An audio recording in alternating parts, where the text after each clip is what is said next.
What's up sa inyo, no? Malamaya is here. So today, nag-drop na yung ating Acre. Hindi naman talaga today, kahapon pa. So, ni-record ko lang kasi nga may lakad tayo. Sabi ko sa inyo, di ba? Sobrang busy natin.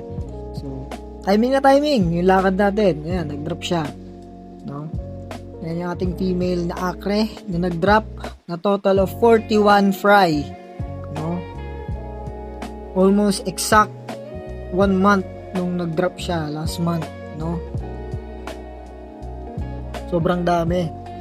Yung na-drop niya is nasa 20 plus ata, and then ito naman is 41, no? Sobrang dami. So ito yung ating mga fry.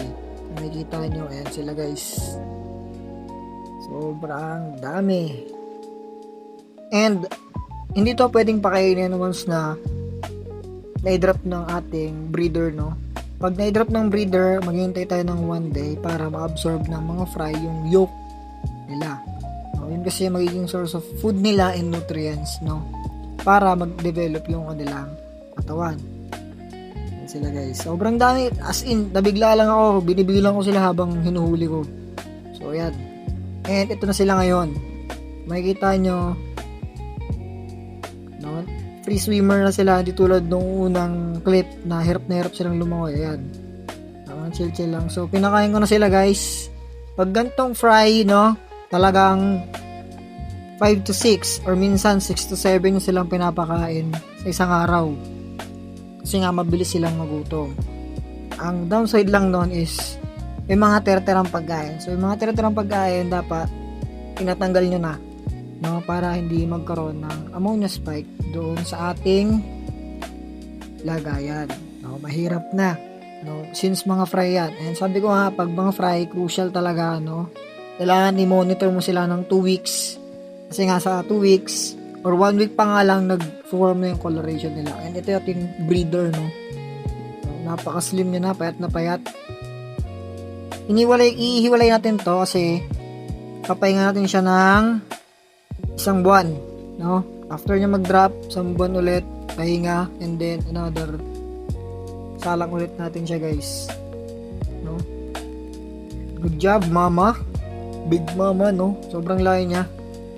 At ito na nga pala ang sinasabi ko, magkakaling na tayo. So dito kasi sa tab na to, no, hindi nyo sila makikita ng maganda, no? So ilalagay natin sila sa viewing tank, no, para mas makita natin yung comparison kung ano yung kal sa hindi kal.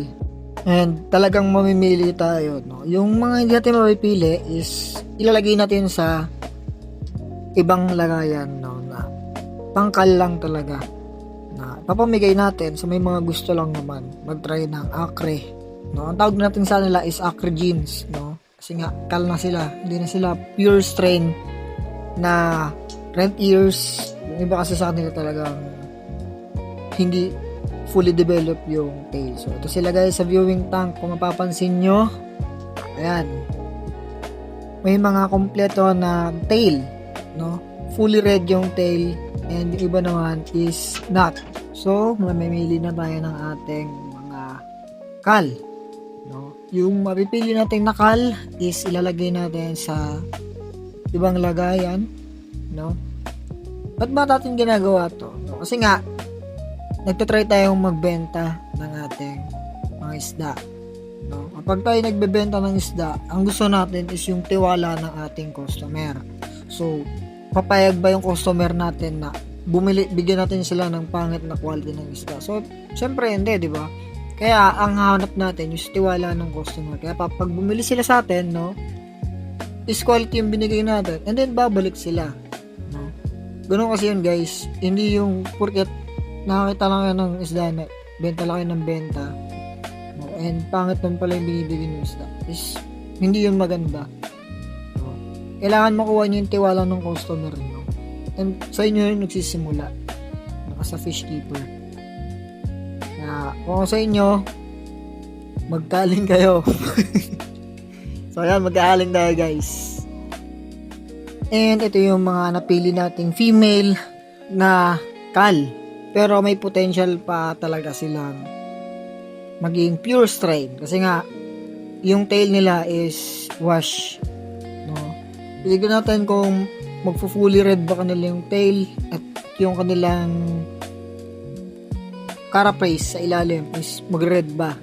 No, kasi talagang wash sila guys. No, titignan lang natin kung in the next month kung mag-red ba talaga yung kanilang tail or hindi na.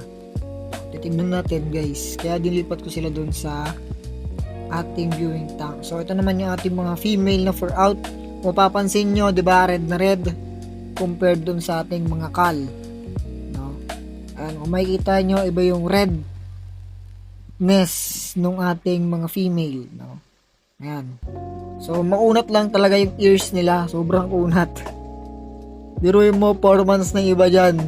Pero yung ears nila wala pa rin. No? So sobrang unat magpa-red ears guys ha.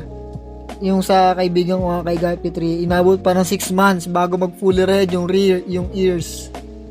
So ito yung ating mga male na pang out. Ayan. Sa male walang problema mabilis mag fully red yung kanilang katawan. Mauna pa nga yung red ears nila bago yung buong katawan Pero sa female, late talaga ang red ears. No? And pinahingahan natin yung ating super red na inbreeding project, no? Kasi hindi talaga siya nagiging pregnant. Hindi ko alam bakit. Pero dyan muna siya for the meantime.